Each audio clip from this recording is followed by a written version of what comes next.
a Ugandan businessman, but of a Pakistan origin here in Uganda. His name is Naveed Ahmed. He works here in Uganda, and he has been here for a long time, and he will tell us more. Sir, you're welcome to the show. Thank you very much. For how long have you been in Uganda? Let's start from there. I have been in Uganda for the last 12 years. For the last 12 years. Okay.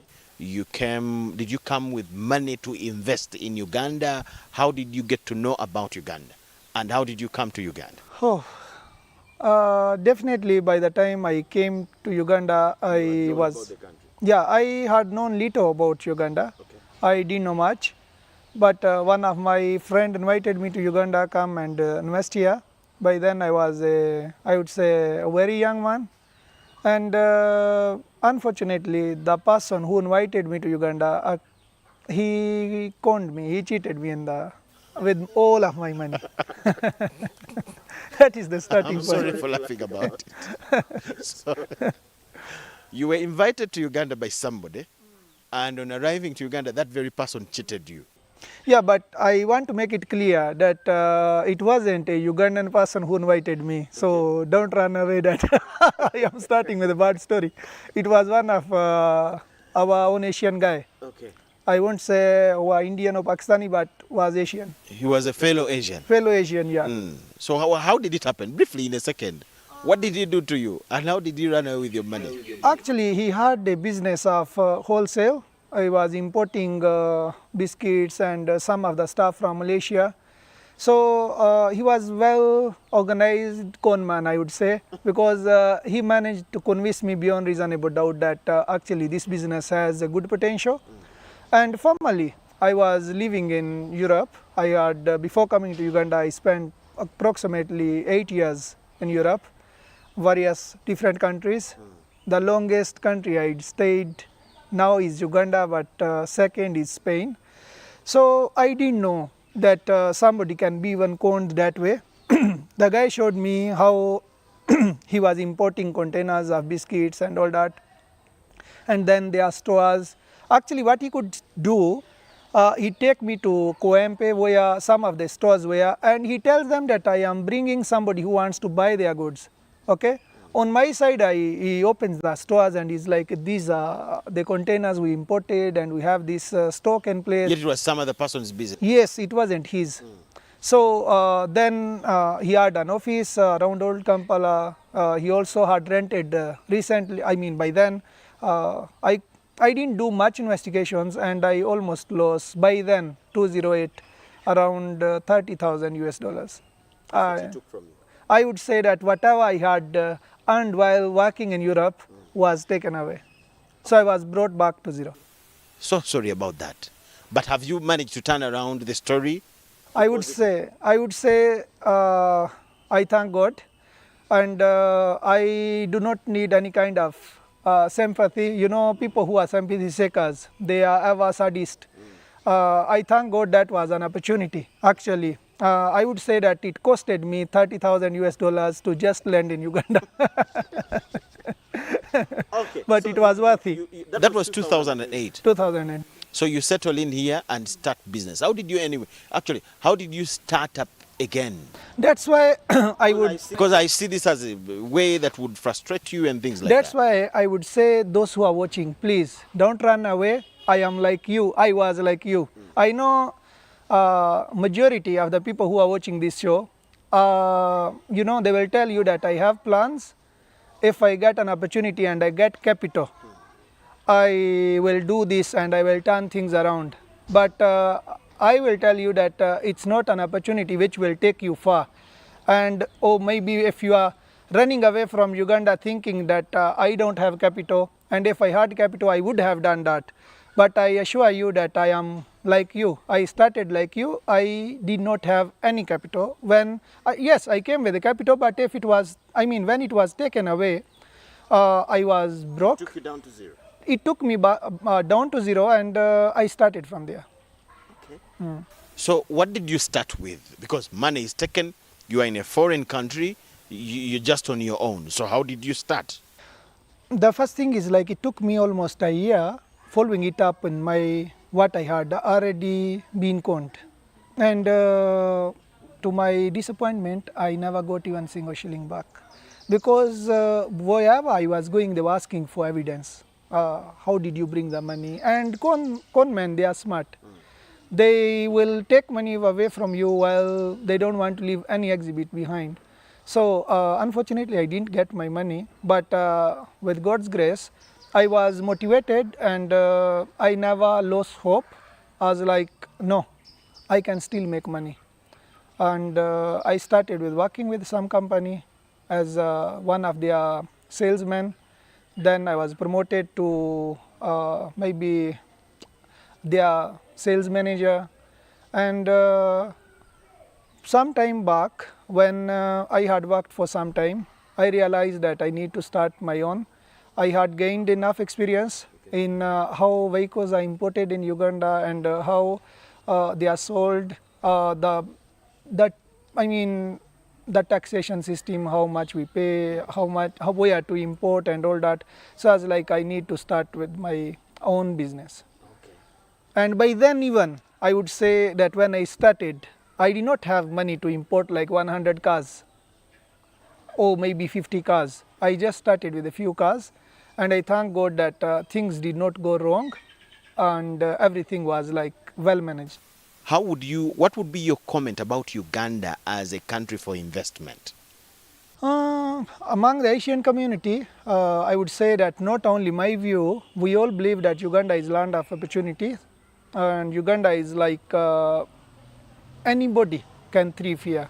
Not only that, scientifically, they would say that for bacteria to thrive, there should be a warmth, there should be this and that, but Uganda is a country where anybody, so long as you follow some of the principles, business principles, like you build your trust in the market, you make sure that you keep time, you have that financial literacy in you, and you are well at saving, then one of the biggest advantage I would say foreigners have in this beautiful country is that they are given equal rights. That's one. They are given, I would say, maximum hospitality, which I highly appreciate. I have been to various countries, but it's not that I am praising Uganda because I'm in Uganda.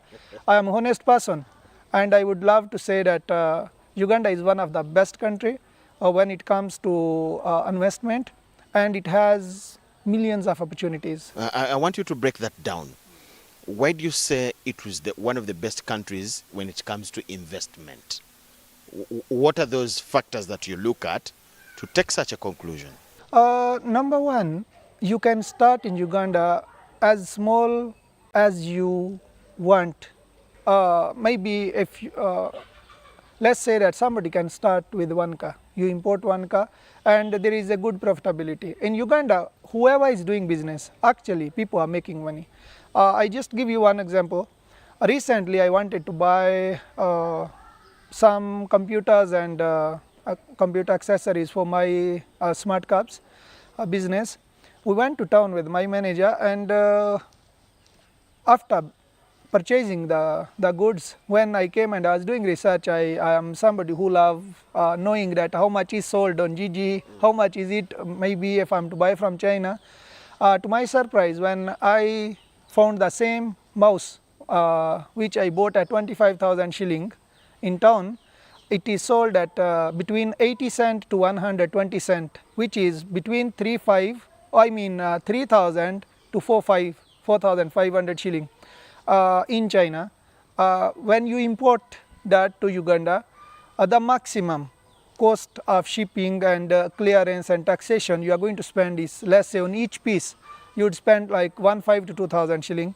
So when it reaches your stores, that mouse is costing you something like 7,000 shilling or 6,500. Yeah. And imagine each I bought at 25,000 shilling. So you can see profit margin, it is too much. Not compare with where I was, like in other countries, like even if I am to compare with Pakistan, where you go and you want to buy something, like you go to pharmacy, every bottle or every tablets or whatever you are buying, the price is written on top of it that it is 26 rupees.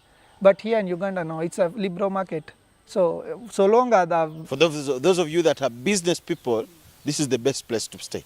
I would say, I was still mentioning one of, you see, profitability, it's not one of the major factor. The major factor is stability. I mean, how safe are we? Well, we are in Uganda, I've been here for the last 12 years. Apart from, I would say, they took my phone, they took my phone. Apart from being victim of phone thefty, simple things which, and it was, I would say, due to my own ignorance, I mean, ignorance? No, carelessness, yeah. I was at Kamocha typing stuff while my friend was driving, they just came and took it. But I would say that is everywhere. It's not only in Uganda. But when you look at general security situation in Uganda, it's really good. Which business, I mean, investors, they really prefer invest before they invest in any country. They want to know whether is our investment safe. Now, you yourself, what are those things? At least we have looked at the good side. As an investor, as somebody from a different country, what are those things negative you have observed about Uganda? That one I have to now, really, you have asked me a hard question. Yes. What are the things you have not liked about us? What I have not liked, I would say, you are going to regret asking me that question. No, I will not regret. I have not liked, one thing is that Uganda people live like, I would say, free life. They don't think about tomorrow. It's like majority of the people I would say I have dealt with, they are not, the saving culture is really poor when it comes to Uganda. Then there is somewhere, somehow, people, those who can't do anything, like they would say that foreigners, they come to Uganda and they are stealing our economy, our money, our this and that. But I would say not majority, people who educated, they know that, I mean, when foreign investors come, actually they do not come only with money. Me, I came with money, I lost it, right? But is it not the same country? Where I started with zero, and at least with God's grace, I would say that now when you talk about my companies like Babu Motors or maybe Smart Cabs, well known in Uganda and people know it about it. So I would say, if you had to ask me one negative thing about Uganda, it's like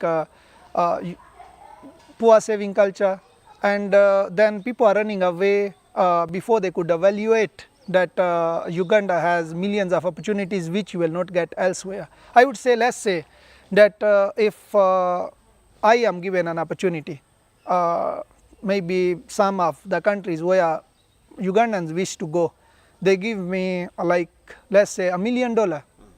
I'm not talking of 100,000, $1 million plus their nationality. Trust me, I will not go. Now, like which country, for example, won't you go to? I am saying one of the best countries in the world. I mean, where people, like in Uganda, everybody wishes that I go to, I mean, USA, UK, maybe Australia. It's not that they are not good for living, but as a businessman, I have to see that in Uganda, first of all, ease of doing business is really very easy to do business in Uganda. There are no obstacles, hassles where you have to really struggle to make sure that you are, you know, Uganda is one of the countries where you can do business, and if you know how to manage. Why do you think with us Ugandans, again, like you say, we don't find our country the suitable place to do business, and we fly out, we go to wherever, actually we go to India and those countries where you guys are coming from, again, to invest in Uganda? Why do you think we don't see the opportunities that you guys see? It's like in our language, they say that the bulb which lights the whole room, when you look at the dark sack on top of it, it's like the bulb, it cannot light its own roof. So I would say that it's unfortunate thing that majority of the creative people, people who can do a lot for the country, they are running away thinking that there are no opportunities. The biggest challenge they would tell you they face is they don't have capital. If they had capital, they will tell you that this Indians or Pakistanis or Wazungus, they come here, they do business, they thrive because they have their lot of capital. But that is not true.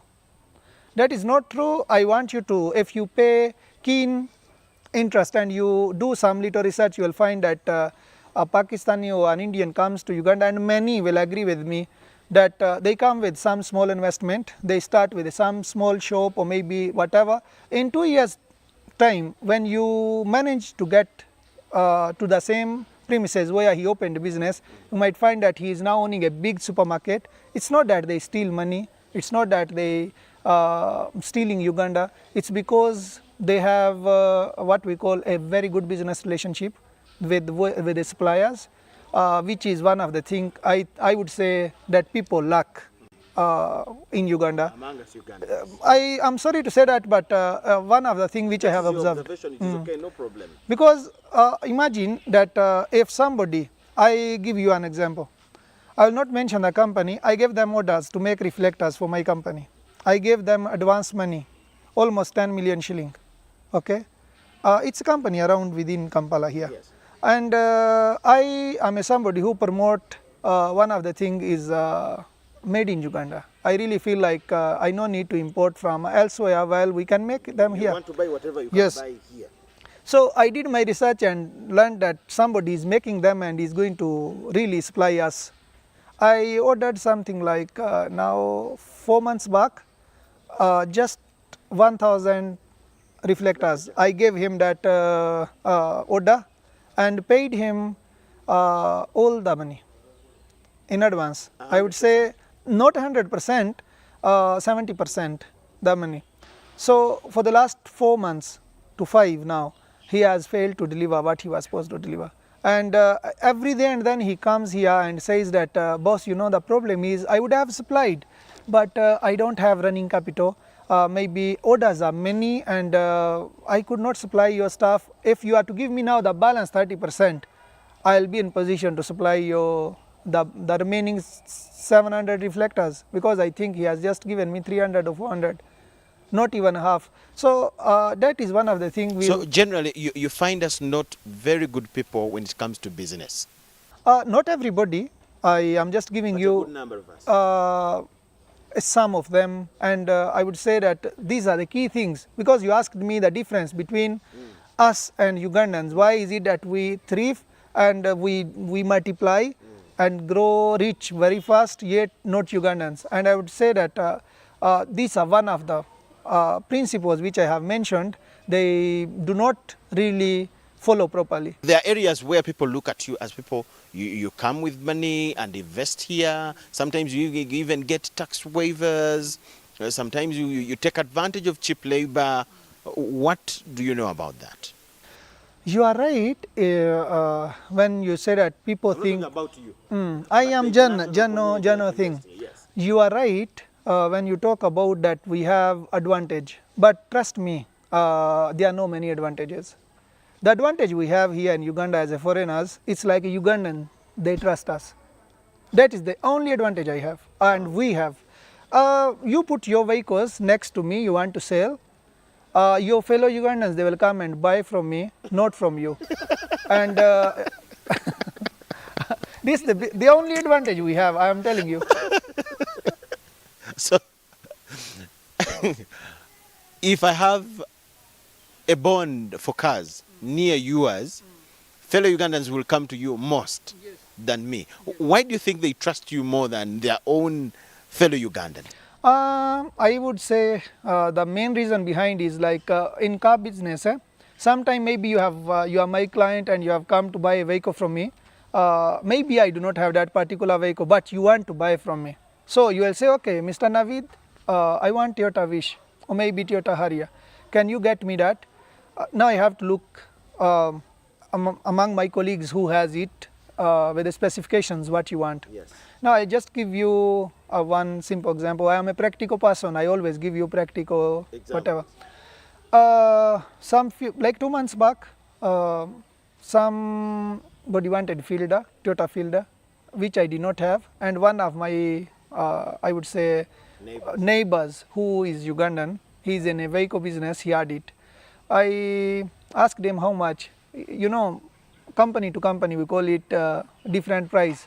So because we know how much it costs and he knows, so I gave him the price. At this price I'm going to buy from you. He was like, it's okay. I gave him 5 million as a commitment, as my client is bringing money tomorrow. So the following day, my client brought the money, or customer brought the money, and when I took the full amount to my neighbor to pay him, when he saw money on the table, he was like, man, the car you are buying from me, no, at that price I cannot sell. That I went home and I calculated the taxes and the cost price and all that. We had agreed something like, let's say 25 million for example, Yes. and he says no, add 1 more million. Now I have cracked a deal with my customer and the customer has brought money. Now he has left me with no scapegoat. And he has created such situation whereby I can, because the customer has chosen the vehicle and he has liked it, so there is no way I can take back the money, and that's where I think they go wrong. Now I was forced to pay 1 extra million to him to take the same car. Because you couldn't lose the customer, or you couldn't tell stories to the customer. No, I was honest. I told the client that the vehicle I'm getting is from him. They said still we want to buy through you because of the customer care and afterward services. So they, I felt hurt. Ugandans trust you, foreign investors, because of the mistrust among fellow Ugandans. I would say that is bitter reality. It is truth. If you do investigations, you will find it in business, most especially where we are. So many, a Ugandan broker will bring you as a brother to the bond, and then later you will discover that he has actually taken 3 million or 4 million out of that deal as a friend whom you trusted most. These guys are watching you on TV. You asked me a question. If Thank you so much, Navid. We are taking a very short break. On return, we are going to talk business, how you have found business in Uganda now in detail. We are coming out of a lockdown and things like that. How you look at our young people, how can they be like you guys? Because we see many of your mates who come to Uganda for investment, so many of them are still youths, but they are excelling in business. So how do they manage to do that so that we can take a lesson from them? To you watching, actually, how do you look at the investors in Uganda as well? Because they are investors who are big, even than many of you. How do you look at them, and what do you think they do different that the rest of us can also take lesson? To you watching, this is a very interesting discussion. You do not have to miss. Let's enjoy this short break. It will be more of it on return. Patriotism is a feeling of love, devotion, and the willingness to sacrifice for one's country. I say no to corruption because I put my country first. I choose peace over violence because I put my country first. I love Uganda. I serve Uganda. I sacrifice for Uganda. I'm loyal to Uganda. I love myself. Be patriotic. Uganda first. This message is brought to you by the National Secretariat for Patriotism Co Uganda, Office of the President. UBC One-on-One, welcome back from the break, and thank you so much for keeping it with us. We are discussing something to do with how our foreign brothers and sisters come here and enjoy this beautiful part of Africa, Uganda. How do they find us? How they look at us? And we also have to ask them some questions. My guest is Navid Ahmed. He's a businessman in Kampala here, and he's an Asian. He's a Ugandan of Asian origin. Am I right? Yes. Okay. We also have a different way of looking at you people. Do you know? yeah. What have you heard Ugandans talking about you guys? What do they say about you? Mindi. What are the things you really see, you hear Ugandans complaining about you? Some of the things we hear them complaining, I think number one is like mistreatment. Okay. I hear a lot about it, that they are not treated or given such respect the way they deserve it. Then another thing we accused of is like that we are taking a lot of wealth away from Uganda, which I will not agree. It's not true, but the first one, to some extent, I'll agree with you. So do you agree? Because actually, I'll give you a little detail about the mistreatment. People complain about you taking advantage of the cheap labor in Uganda. You pay either little or sometimes don't pay. Some of you get even tempted to slap and do things like that to Ugandans that work for you. Some others go hungry. Others are tempted even to steal in your shops because you don't give allowances. Mistreatment in its detail. Are you saying you have heard this and seen? I would say I have heard about it and read about it because I read a lot, but not witnessed as me myself. When it comes to, you asking general question, I would say that it is there. I have heard about it and I know that it happens. Why do you think these people mistreat their workers to an extent of not paying them? Is it the culture where they come from? Why do you think they get tempted to behave that way? With the good that you said, the hospitality and how people receive you, why do they reciprocate that way? I think I would say that it's unfortunate thing. There are those, not everybody or every foreigner who comes to Uganda does that to their workers or their people whom they work together. There are few who do that, and I think it is their behavior, where they come from. And secondly, if also somewhere Ugandans are too good. It's like when you tell somebody that sit down, he sits down. You tell him stand up, he stands. He obeys you like, like I would say as you are his master or her master. But the thing is, I would definitely discourage my fellow Asians and other foreigners who are like me here in Uganda. I would say that we are given maximum hospitality and we are given maximum respect, and I would say that Ugandan, they deserve more because we are living in Uganda, we are doing business here, and if we can't give them more than what they deserve, at least we give them what they deserve. For example, if you deserve 110% and you are giving me 100%, at least I should give you 100% back. Okay. When we read history, we are told that Uganda at one point we were on a par in terms of economic development and status with India, Singapore and such countries. In a general outlook, you have been in this country for 12 years. I want you to look at Kenya and the region as well. What do you think is keeping us a little behind, away from those countries that with whom we were at some level? First of all, I would say that Uganda, we all know that it's a landlocked country, and some of the resources, actually, not that, I would say that not every country is lucky like Saudi Arabia, where they have discovered oil and their richness is, the base is, is petroleum. Actually, Uganda, one of, I would say, we were affected by rebellion. Uganda was, and then on top of that, Uganda has never been having a stable economy due to, since we got independence. I would say that, a growth needs stability, growth needs proper flow of, I would say, the democracy, and it needs also the policymakers and all that, they should be favoring. Like I would give you a simple example of UAE. People think that they are rich because of oil. Oh, they have a lot of oil coming, and no. I think what made UAE rich, it's their policies and the business. I would say, like somebody wants to go to Dubai to invest, within one day he can go. You buy online ticket, you buy online visa, you buy everything and go.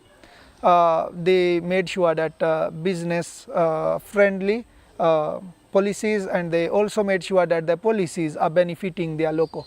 Actually, in countries like Dubai, there are more foreigners than the local one, and no foreigner can go to Dubai and start having lands and businesses and all that. That's why when early on you asked me, I told you that Uganda is one of the easiest country to do business. Okay. We have investors here.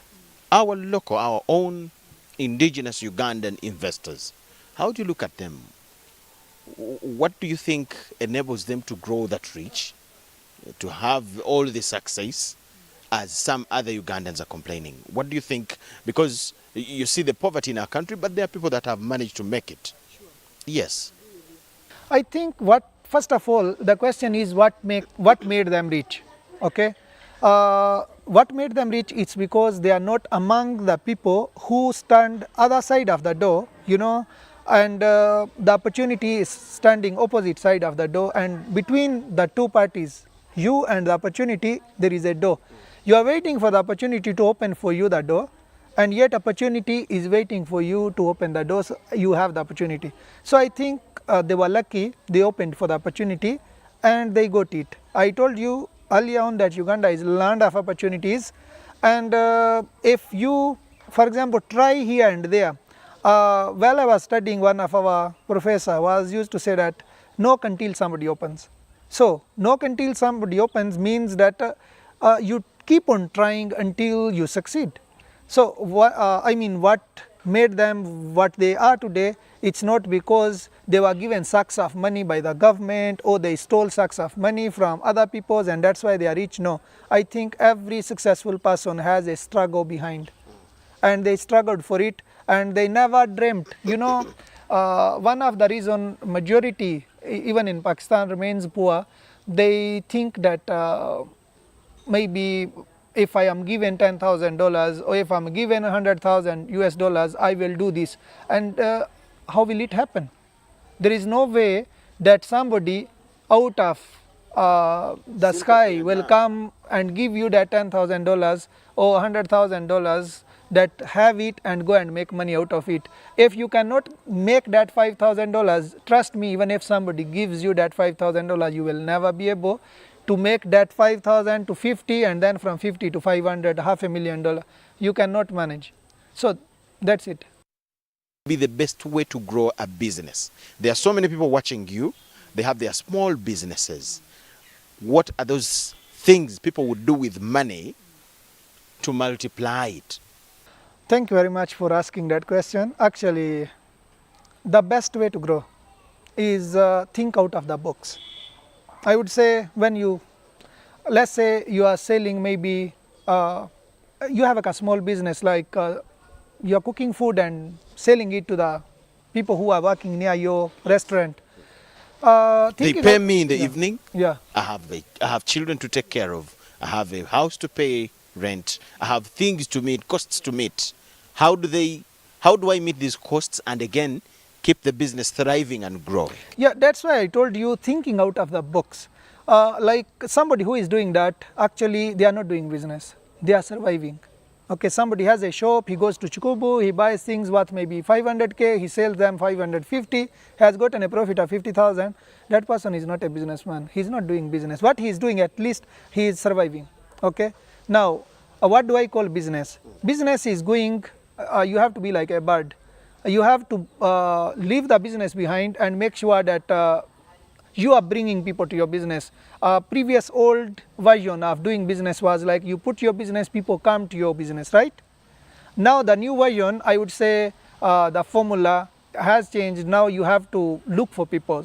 I would say, for example, we have multinational, international companies here in Uganda, like some of them, Total, Shell, McDonald's. I will mention so many, Coca-Cola, Pepsi.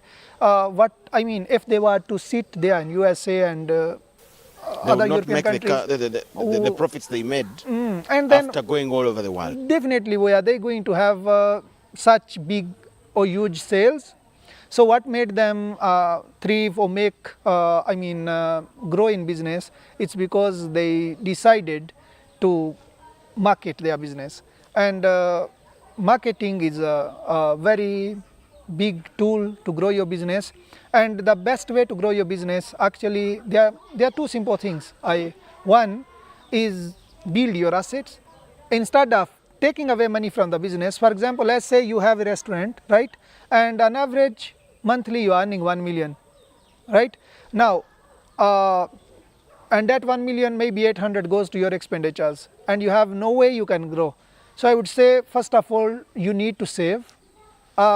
Struggle a little bit. Yes, you struggle to reach to that business, and try to put more assets. For example, if you do not have a machine which makes juice, you put there a machine for juice, and people who come to eat your food, they will also buy juice. And now you are, instead of buying it from outside, they are buying it from you, and which costed you maybe 300,000, but now you have an extra income of 10 to 15,000 daily, right? So it's like you are done, keep on adding more assets, but add according to what you can manage. So that is one. Two, do marketing. For example, let's say if I had that restaurant, I would say that I will get people who cook food. I maintain the quality and hygiene of my food. Then I go to, there are so many people who sit in the offices, and I mean, if I'm in Nigeria and they are in town, it doesn't mean that they have to buy food in town. If my quality is good, my food is affordable, and it is delicious, definitely they will give me order that supply us daily. There So, are people that do all that, but again, fail on how to manage liquid cash because of the so many costs around them. I have 5 children. I have to pay rent. I have to pay rent for the for the workplace. I have to transport, all that. How do I manage that? How do you people manage all those costs, your survival, and again get the profits and also grow the business? yeah, one of my friend keeps on telling me that one of the reason you people grow and you have ability to save more, it's because you are not in your country. You are not attending your uncle's wedding. You are not contributing on Kachara. You are not going for Suji Marua. You are not sitting in the evening with your friends and you are buying them beers. It is true, but I think the main reason, I always disagree with him. The main reason it's not. We also do. We go out. We spend. By the way, when you go to Nakasero, you might find that if I'm to shop vegetable for 1 week, and the food what we eat, it's like a 1 million shilling only food expenditure, and yet we are just 3 to 4 family members. I think what in business is needed is thinking out of the box. You said that the expenditures can be managed. Let me give you an example. There is a gentleman who came to buy a vehicle from me, and he had worked in one of the banks for some 5 years, and he was buying Toyota Harrier. By then it was 45 million shilling. But one of the reason people like me is because I am so friendly. I discuss with them. I share my business experience with them, and now he's my permanent customer. Now what happened? I asked him that why do you? He told me that I want to buy. I've been saving, and it's my dream car. I want to buy a Harrier Toyota. Then we had some discussion, and he was like that he works in the bank, but he soon planning to start his own business and all that. I told him, yes, if I was greedy, I would rush to sell my car and make profit. But I told him, my brother, if you have 45 million cash, you want to buy Harrier, have you built any asset? Now you are carrying home liability. The vehicle is going to be your liability. I mean, you have to spend more in fuel, you have to spend more in service, you have to spend more in other things, maintenance and all that. Yes. So I discussed with him for like 30 minutes, and I advised him what you do. Better use this money to buy like 3 small cars and do transport business. Okay, you are doing your job, maybe you are getting 1 million shilling per month. Cars will bring you approximately 2 million per month, and in the next maybe 6 months or 1 year, if this money took you almost 5 years to reach 45 million, now you are at the right stage to make money. You know, there is a common saying that money makes money, right? Sure. So I told him that, my brother, better buy small 3 cars. He was like, now the thing is, it is very hard to sacrifice. I had saved for my vehicle. Now you are taking me to business, but trust me, today I think he preaches my conversation with him to people like a gospel. He is very happy. Because he took it and he has 10 cars right now. Wow. Within a period of, and yet he was doing it with this For the last 2 years, we have been going through COVID pandemic globally, and economy has not been really friendly. But he has managed to build his network, and he has his 10 cars, and he is very happy actually. What are the levels of unemployment in Pakistan? Unemployment, I would say it's high as well, but not as high in Uganda. Okay. So, do you think the Ugandan young people, who are the biggest number of the biggest portion of the population, that's the information they need to hear? Yeah, they need to, if they want to grow, okay, then the Rio Capito is your brain. No money. Me, God forbid, I would say, if all the wealth or the money I have is taken away. I keep on saying, and I believe that I can still grow. Reason behind it's not money which is making me grow, it's my relationship with my people. I can, by the way, I can make some few calls here to Ugandans, leave alone Pakistanis or Indians. And if you tell me that, Navid, can you get 100 million within 1 hour? Trust me, from Ugandans, I'll show you that I have got 100 million within 1 hour. You have built a network within Uganda, That's what among Ugandans, that can support you with as much as 100 million. That one I'm just giving you an example. So, take example, after the Second World War, Germany was totally, the biggest damage was in Germany, right? But Germany has grown to again among the first class countries, the developed countries. What made them grow? It's not they had a lot of money, but I think they continued with what they had. Like principles, like on my side, I would say what will make me again grow and reach where I want to reach, it's because of I have a lot of experience which I'm willing to share. I am sharing.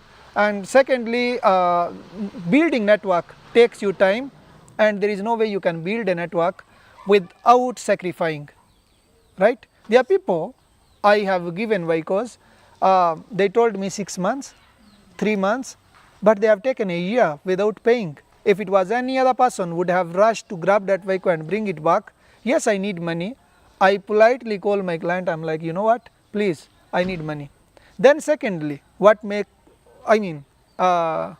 make me definitely come back to it's being creative. Because I'm a creative person and I always look for a solution. And some of the problems actually I'm solving it and I'm making money. Okay. So, you are a car dealer.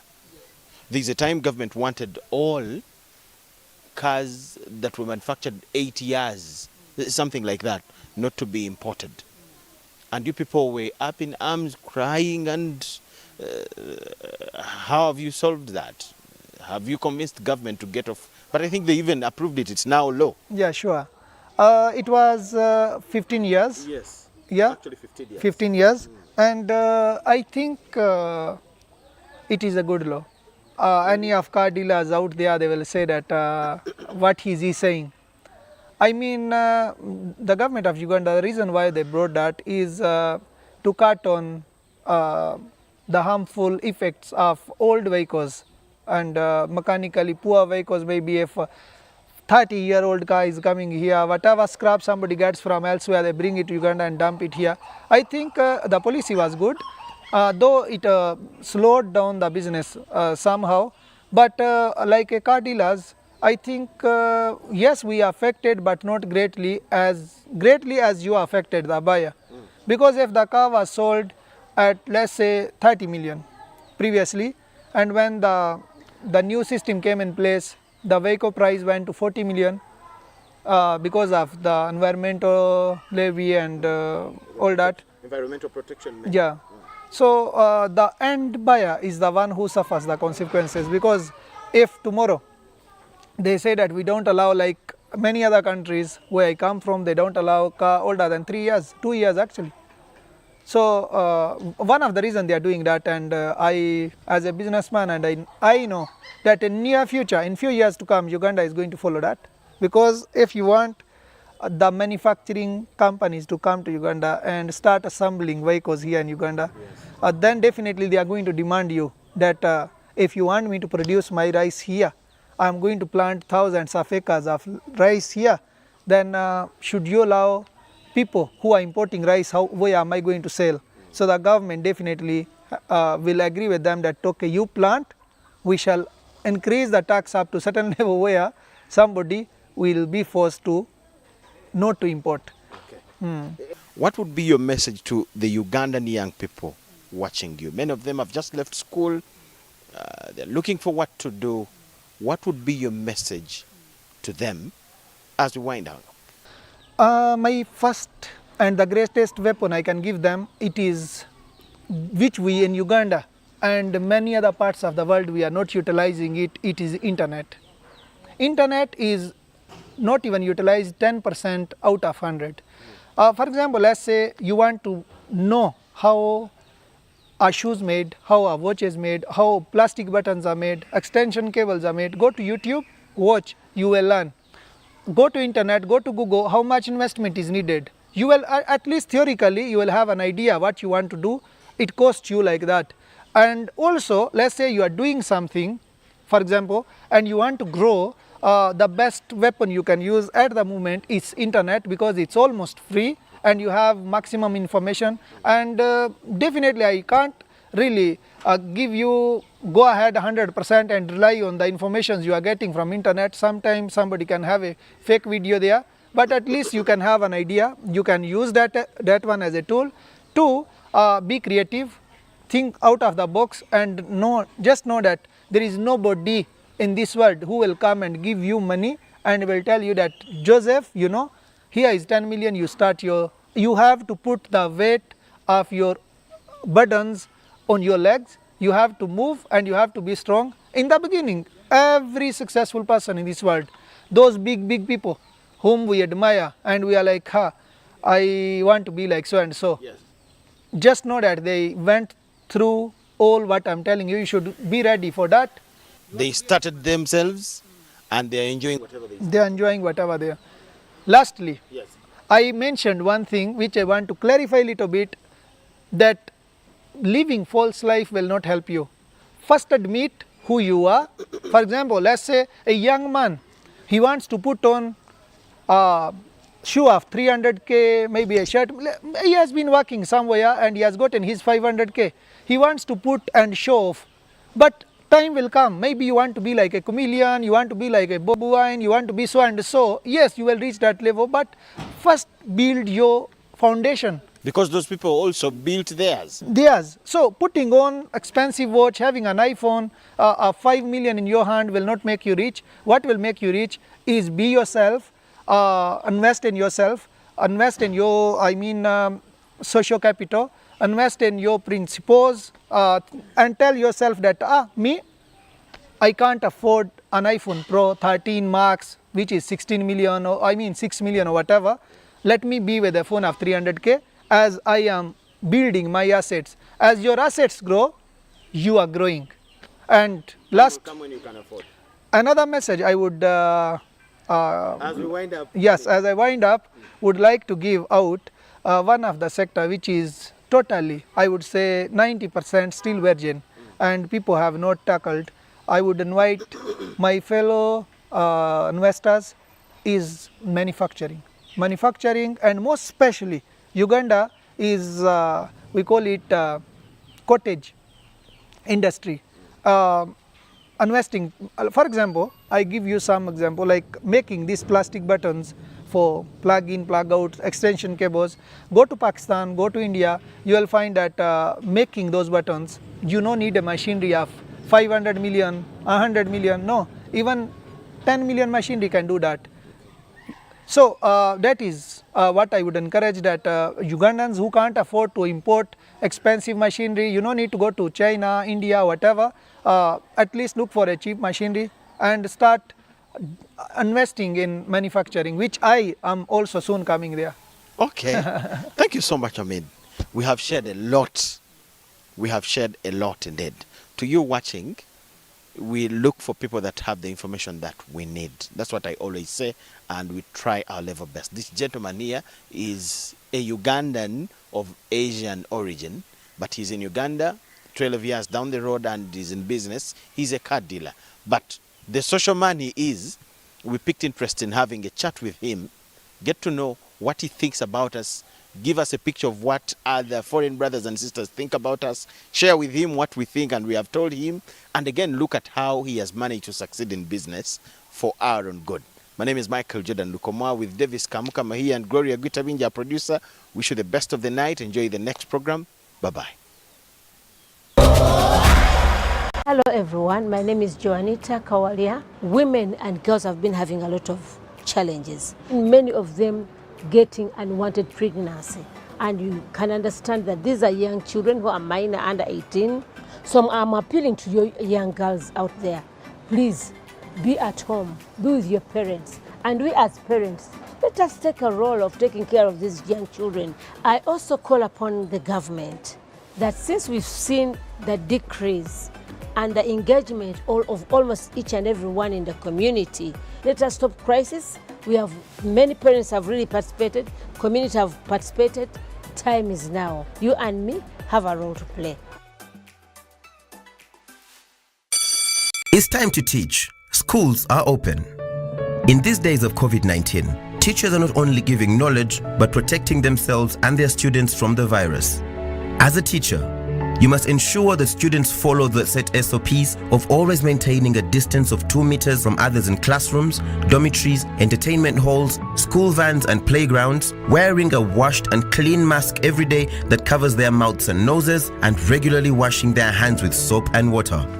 In addition to that, you must counsel students about stigma related to COVID-19 and discourage them from violence. Any violence against students from classmates, teachers or parents should be reported immediately to a school administrator or senior woman or man teacher for correction and further guidance. Ensuring everyone's safety is key, so make sure students are out of class by the official closing time.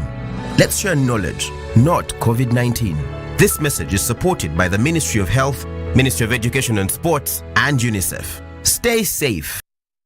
Our Ugandan story isn't a new one. It's not about where we come from. It's about when we're working, living, and growing together. It's about speaking the language of progress.